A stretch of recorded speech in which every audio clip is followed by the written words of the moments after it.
Hello darling.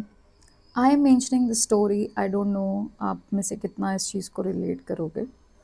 जब भी हम एक स्ट्रॉन्ग पर्सनालिटी को इमेजिन करते हैं ना, we tend to only look for the proud moments. We tend to see कि उस इंसान ने सही टाइम पे रिस्पॉन्ड किया, जहाँ बोलना था बोला, जहाँ नहीं जो चीज़ करनी थी नहीं किया। That's how we categorise it.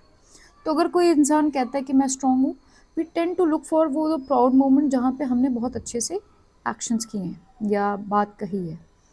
But जो हिस्सा हमने एक्सेप्ट नहीं किया है या जो हमारा खुद का डार्क साइड है, we tend to hide it as well.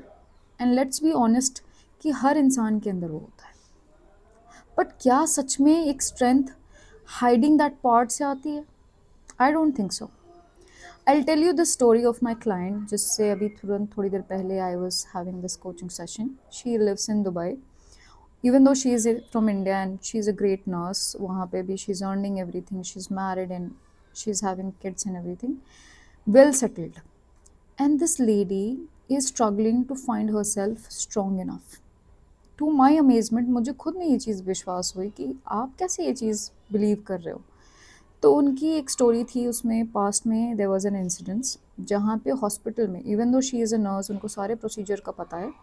जब एक बार she was going through some medical condition, she responded in a way जो उनको बाद में लगा उनको नहीं करना था। एंड दैट वाज कि she started screaming, crying, and making whole that tantrum because she was going through some pain.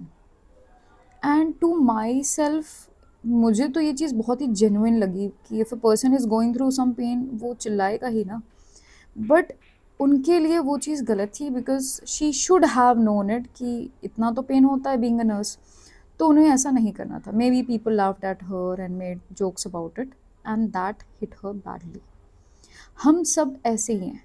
हमें जब कोई चीज़ हमने अच्छे से की है, वी फील वेरी प्राउड, तो हम अपने आप को स्ट्रॉन्ग कह देते हैं। बट वो हिस्सा जिसको बताने में भी हमें शर्म आती है, हम अपने आप को स्ट्रॉन्ग नहीं पाते। And there is a huge list of should have. I should have spoken, I should have not spoken, I should have spoken softly, I should have spoken without thinking, I should have spoken with thinking.